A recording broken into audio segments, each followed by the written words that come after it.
Hello दोस्तों, नमस्कार। स्वागत है आप सभी को हमारे YouTube channel A N teaching center सिवटहा में। और जैसा कि इसके पिछले बार वीडियो में हम लोगों ने क्लास 10th के हाई स्कूल जीव विज्ञान क्लास 10th का दूसरा चैप्टर का हम लोगों ने अति लघुत्तरीय प्रश्न कर लिया था। आज हम लोग क्लास 10th के चैप्टर 3 परिवहन का अति लघुत्तरीय प्रश्न करने वाले हैं। जहां देखते हैं हम लोग क्वेश्चन नंबर 1 को। अति लघुत्तरीय प्रश्न में उम्मीद है कि आपको साफ साफ दिखाई दे रहा होगा। और यहाँ क्वेश्चन नंबर 1 जो लिखा हुआ है, जीवों के शरीर में पदार्थों के स्थानांतरण के लिए विकसित तंत्र को क्या कहते हैं। तो दोस्तों, परिवहन या परिसंचरण तंत्र कहा जाता है। आपके सुविधा के लिए मैंने बगल में लिख भी दिया है। क्वेश्चन नंबर 2 की तरफ बढ़ते हैं। और क्वेश्चन नंबर 2 कह रहा है, संवहन ऊतक किसे कहते हैं। संवहन का मतलब है एक स्थान से दूसरे स्थान ले जाना। तो संवहन ऊतक जो होता है दोस्तों, वह जाइलम या फ्लोएम को कहा जाता है। जैसा कि आप जानते हैं कि जाइलम का काम होता है जल को एक स्थान से दूसरे स्थान तक पहुंचाना, तथा जो फ्लोएम है, फ्लोएम का काम होता है जो पेड़ पौधों द्वारा बना हुआ जो भोजन है उसको एक स्थान से दूसरे स्थान तक ले जाना। इस प्रकार संवहन ऊतक जाइलम और फ्लोएम को कहा जाता है। संवहन ऊतक जाइलम और फ्लोएम को कहा जाता है। क्वेश्चन नंबर 3 की ओर बढ़ते हैं और देखते हैं क्वेश्चन नंबर 3, चालनी नालिकाएं कहाँ पाई जाती है। तो दोस्तों, चालनी नालिकाएं जो है वह फ्लोएम में पाई जाती है। उम्मीद है कि आप साफ देख पा रहे होंगे। और बढ़ते हैं क्वेश्चन नंबर 4 की ओर। क्वेश्चन नंबर 4 कह रहा है, वाष्प उत्सर्जन किसे कहते हैं। वाष्प उत्सर्जन किसे कहते हैं। तो दोस्तों, यहाँ देखते हैं क्वेश्चन नंबर 4 की तरफ। और क्वेश्चन नंबर 4 कह रहा है क्या,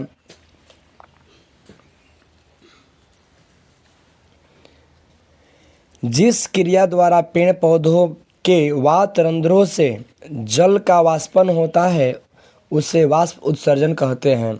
जैसा कि आप सभी को पता है कि रंध्र और वातरंध्र ये दो अलग अलग चीज़ है जो पेड़ पौधों में पाया जाता है।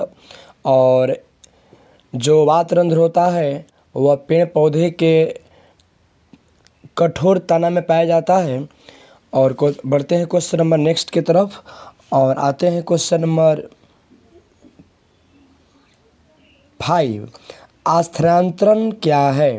स्थानांतरण का मतलब होता है दोस्तों एक स्थान से दूसरे स्थान तक ले जाना। उसका जवाब आपके सामने है। क्वेश्चन नंबर 5 की तरफ देखते हैं। उसका जवाब लिखा है क्या, जीवों में पदार्थों का एक भाग से दूसरे भाग में आने जाने की क्रिया को स्थानांतरण कहा जाता है। जैसे यहाँ से कोई जल हो या भोजन हो, जैसे एक स्थान से दूसरे स्थान तक आएगा जाएगा, वह क्या कहलाएगा दोस्तों, स्थानांतरण कहलाएगा। बढ़ते हैं क्वेश्चन नंबर 6 की तरफ। और क्वेश्चन नंबर 6 लिखा है, खाद्य पदार्थों का स्थानांतरण किस रूप में होता है। तो दोस्तों, खाद्य पदार्थों का स्थानांतरण जो है वह जलीय घोल के रूप में होता है। जलीय घोल के रूप में होता है जिसे सुक्रोज भी कहा जाता है। बढ़ते हैं क्वेश्चन नंबर 7 की ओर। और क्वेश्चन नंबर 7 कह रहा है क्या, खनिज लवणों का अवशोषण किस रूप में होता है।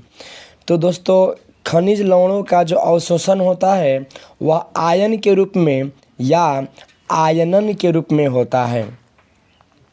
क्वेश्चन नंबर 8 कह रहा है दोस्तों, खाद्य पदार्थों का स्थानांतरण क्यों जरूरी है।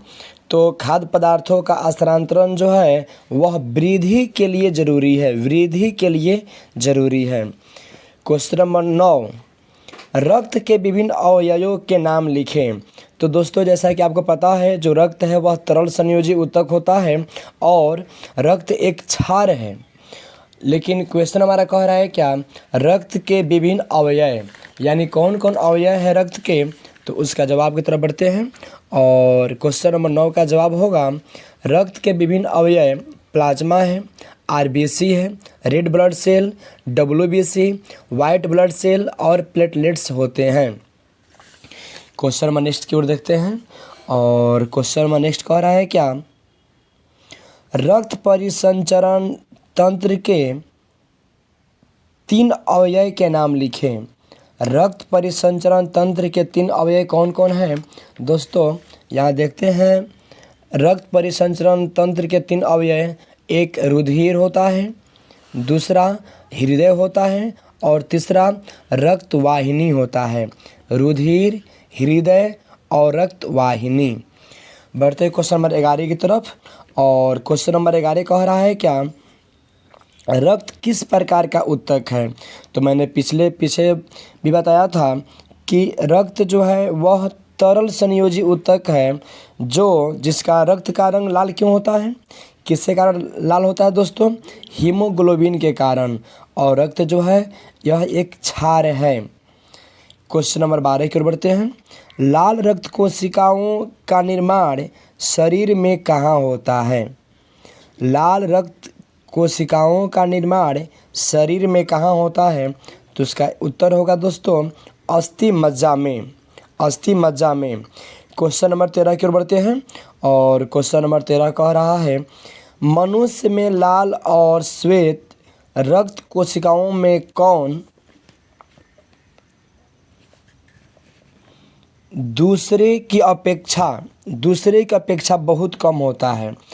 तो दोस्तों मनुष्य के आरबीसी और डब्ल्यूबीसी में देखना है कि कौन एक दूसरे की अपेक्षा कम होता है। तो दोस्तों डब्ल्यूबीसी, वाइट ब्लड सेल, श्वेत रक्त कोशिकाएं। क्वेश्चन नंबर 14 कह रहा है, रक्त लाल क्यों होता है। तो दोस्तों आपको पता होगा कि रक्त को 2 भाग लाल क्यों दिखते हैं। तो रक्त जो है वह लाल दिखने का कारण होता है हीमोग्लोबिन। क्वेश्चन नंबर 15 की ओर बढ़ते हैं और देखते हैं क्वेश्चन नंबर 15 में लिखा है, मनुष्य के हृदय के 4 कौन कौन से विषम होते हैं। आप सभी को पता है दोस्तों कि जो मनुष्य का हृदय है उसमें 4 विषम होते हैं, और आप सभी को मैं पता है और मैं एक बार और बताने का प्रयास करूंगा। अगर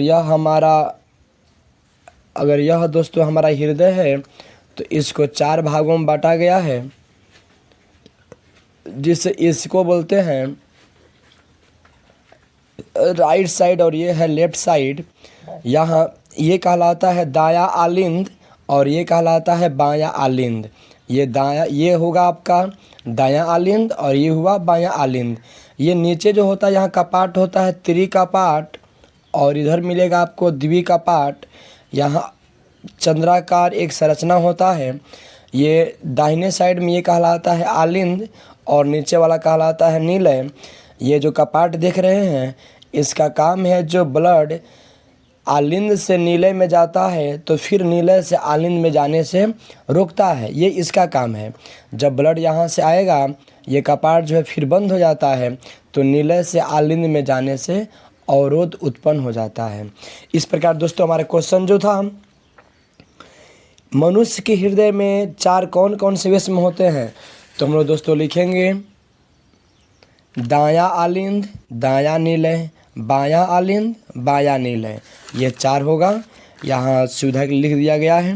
हृदय के 4 विषम कौन कौन से हैं, बायां आलिंद, दायां आलिंद, बायां नीलय और दायां नीलय। बढ़ते हैं क्वेश्चन नंबर नेक्स्ट और देखने का प्रयास करते हैं क्वेश्चन नंबर नेक्स्ट क्या लिखा हुआ है। शरीर के सभी भागों में अशुद्ध रक्त को हृदय के दाएं आलिंद में ले जाने वाला रक्तवाहिनियों के नाम लिखें। तो इसका नाम है दोस्तों अग्र महाशिरा और पश्च महाशिरा। क्वेश्चन नंबर नेक्स्ट की ओर बढ़ते हैं और देखते हैं लिखा हुआ है क्या, हृदय के बाएं आलिंद नीलय छिद्र पर स्थित कपाट का नाम लिखें। तो इसका नाम है दोस्तों हृदय कपाट। बढ़ते हैं क्वेश्चन नंबर नेक्स्ट की ओर।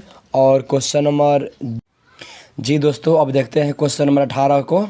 और क्वेश्चन नंबर 18 लिखा हुआ है, फेफड़े से शुद्ध रक्त को बाएं आलिंद में ले जाने वाली रक्त वाहिनी का नाम लिखें। जो फेफड़े से जो शुद्ध रक्त होता है वह बाएं आलिंद में ले जाने वाली जो रक्त वाहिनी है उसको बोलते हैं फुफ्फुस शिराएँ। फुफ्फुस शिराएँ। बढ़ते हैं क्वेश्चन नंबर 19 की ओर। और लिखा है क्या, हृदय के वेश्मों का संकुचन क्या कहलाता है। तो हृदय के जो वेश्मों का संकुचन है वह सिस्टोल कहलाता है। आप सभी पता है जो हृदय का जो क्रमानुकुंचन और संकुचन होता है उसको इस प्रकार के मशीन जिसको स्टेथोस्कोप या स्फाइगोमीटर के नाम से जाना जाता है। आप सभी पता है कि यह जो एक वयस्क मानव का जो ब्लड प्रेशर बीपी होता है 120/80 होता है। तो देखते हैं हम लोग क्वेश्चन नंबर नेक्स्ट की ओर। यहाँ लिखा हुआ है क्या, हृदय के वेश्मों का संकुचन क्या कहलाता है दोस्तों, सिस्टोल कहलाता है। अब आते हैं क्वेश्चन नंबर 20 की ओर। और क्वेश्चन नंबर 20 लिखा हुआ है, शरीर के ऐसी धमनी का नाम लिखें जिसमें विऑक्सीजनित रक्त प्रभावित होती है। तो दोस्तों इसका जवाब होगा फुफ्फुस धमनी। क्वेश्चन नंबर 21 कह रहा है, शरीर की ऐसी शिरा का नाम लिखें जिसमें ऑक्सीजनित रक्त प्रभावित होता है। तो इसका जवाब होगा फुफ्फुस शिराएँ। अगर शरीर में ऑक्सीजनित रक्त प्रभावित कहेगा दोस्तों तो फुफ्फुस शिरा होगा, और विऑक्सीजनित कहेगा तो फुफ्फुस धमनी होगा। बढ़ते हैं क्वेश्चन नंबर 22 की ओर। और क्वेश्चन नंबर 22 लिखा हुआ है, विभिन्न सिरिकाएँ आपस में जुड़कर किस रक्त वाहिनी का निर्माण करती है। तो इसका जवाब होगा दोस्तों शिरा का। क्वेश्चन नंबर 23 कह रहा है, एक ऐसी एक कोशिकीय पौधे के नाम बताएं जिसमें परिवहन विसरण द्वारा होता है। विसरण द्वारा होता है। तो दोस्तों इसका आंसर होगा युगलीना। यहाँ साफ नहीं दिखाई दे रहा है, थोड़ा समझने का प्रयास करिएगा।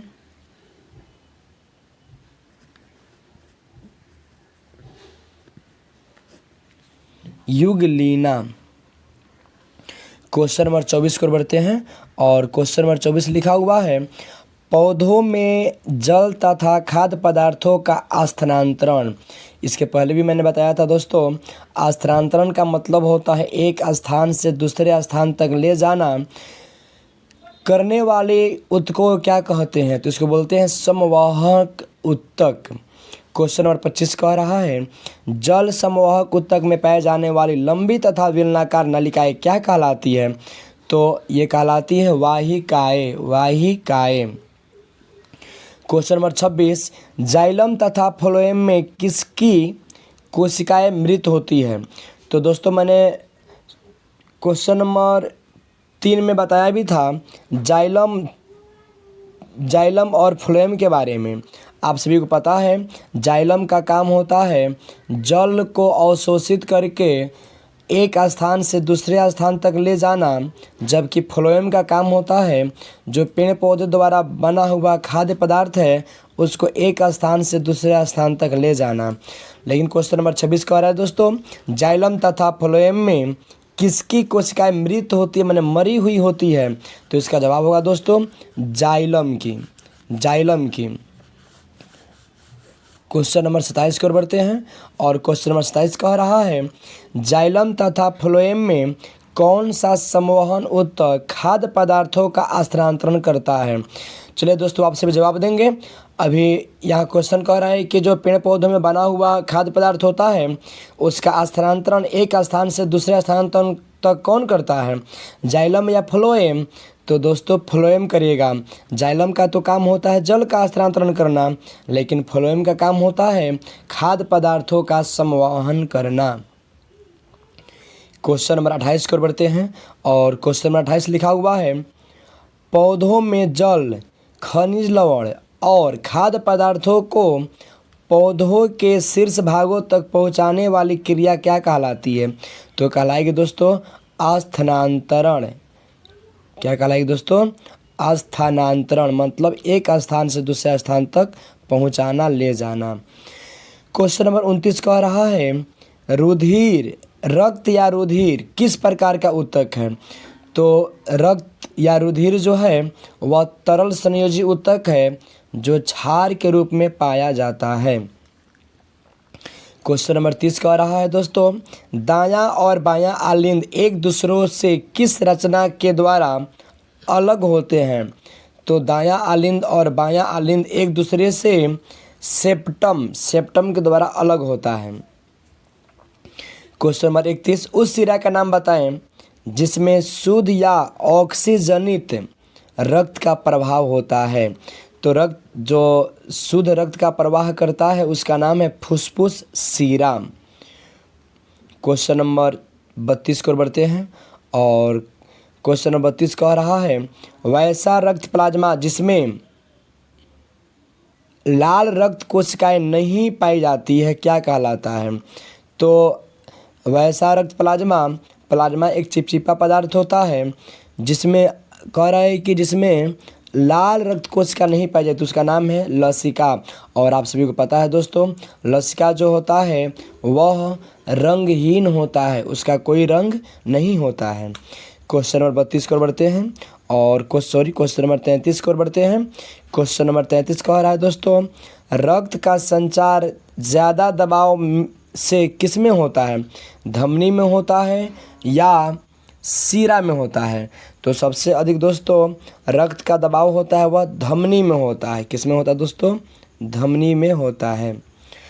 क्वेश्चन नंबर लास्ट है अति लघु उत्तरीय प्रश्न का और यहाँ लिखा हुआ है क्या रक्तचाप की माप किस उपकरण से की जाती है? मतलब ब्लड प्रेशर कैसे मापा जाता है? उस यंत्र के नाम बताइए जिससे ब्लड प्रेशर की माप की जाती है। तो इसका नाम है दोस्तों मैनोमीटर या इसका अन्य नाम भी दोस्तों यहाँ मैं दिखाने का प्रयास करूँगा। देखिए यहाँ लिखा हुआ है मैनोमीटर या स्टेथोस्कोप। इसके सहायता से हम अपने शरीर के यानी सजीवों के शरीर के जो बीपी मापने वाला यंत्र है दोस्तों, इससे मानव का ब्लड प्रेशर मापा जाता है। और आप सभी को पता है दोस्तों कि वयस्क मानव का जो ब्लड प्रेशर होता है, रक्त का दबाव होता है, वह 120/80 होता है। कहीं कहीं यहाँ देखिए यहाँ 70 भी दिया हुआ है। तो दोस्तों इस प्रकार हम लोगों ने क्लास 10th के परिवहन चैप्टर का अति लघु उत्तरीय प्रश्न को समाप्त किया। बहुत ही जल्द आपके सामने चैप्टर 3 का लघु उत्तरीय प्रश्न भी सामने आएगा। तब तक के लिए जय हिंद, आपका दिन शुभ हो।